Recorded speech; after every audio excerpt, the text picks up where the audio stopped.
everyone, it's Danielle, and Ann is here too at the piano.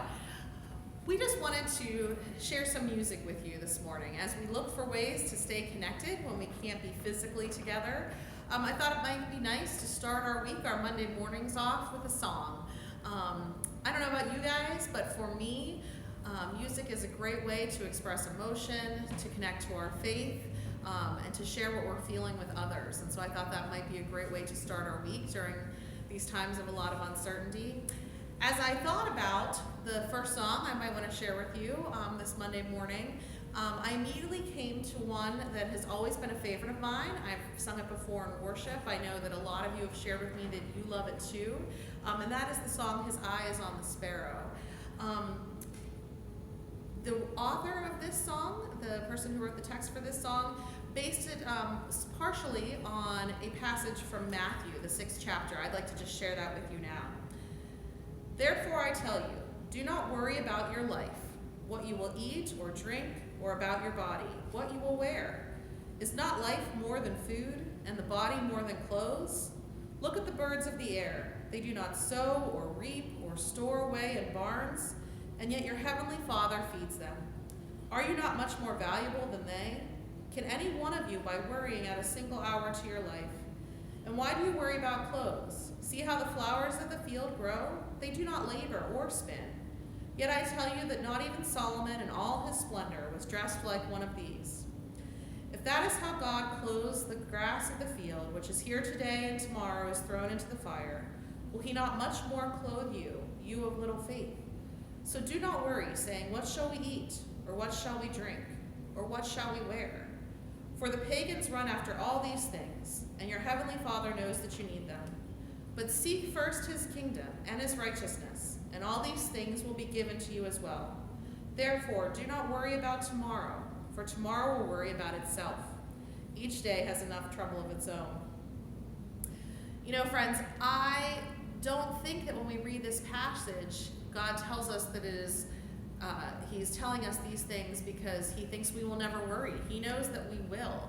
I think that what he's saying is that God is always with us, no matter what we encounter, and that if we cling to that and think of that foremost, we know that that God is bigger than all of this. And I think that's an important reminder now. There's a lot of scary things going on in the world, and especially as we face this COVID-19 crisis, we're all scared and we feel disconnected from each other because we need to be physically disconnected from each other right now to protect those most vulnerable. But we can stay connected in our faith.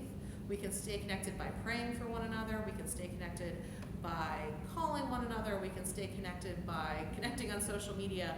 And we can remember that in all this, God is still working amongst us.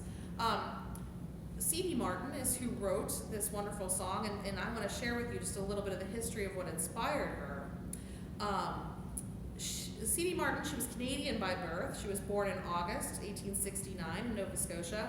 She was originally a school and a music teacher, but when she got married to her husband, Dr. Walter Martin, an evangelist, she gave up teaching to travel with him and assisted his meetings. This is her account of writing this song. Early in the spring of 1905, my husband and I were sojourning in Elmira, New York. We contracted a deep friendship for a couple by the name of Mr. and Mrs. Doolittle, true saints of God. Mrs. Doolittle had been bedridden for 20 years. Her husband was an incurable cripple who had to propel himself to and from his business in a wheelchair. Despite their afflictions, they lived happy Christian lives, bringing inspiration and comfort to all who knew them.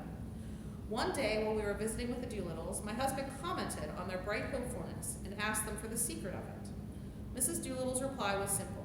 His eye is on the sparrow, and I know he watches me. The beauty of this simple expression of boundless faith gripped the hearts and fired the imagination of Dr. Martin and I. The hymn, His Eye is on the Sparrow, was the outcome of that experience. The day after writing this song, she mailed it to the famous gospel composer Charles Gabriel, who penned the music, and we still enjoy it today. So I would just like to sing that for you now, and I hope that it brings some hope into your day this morning, and I hope that you are able to take that and spread that hope to others in whatever way you are able over the coming days. So here we go.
Thanks for listening, everyone. Know that the staff here at TSLC, is praying for you and are here for you for whatever you need. So please contact us if we can do anything. And we look forward to connecting with you over the coming days and weeks. Have a great day.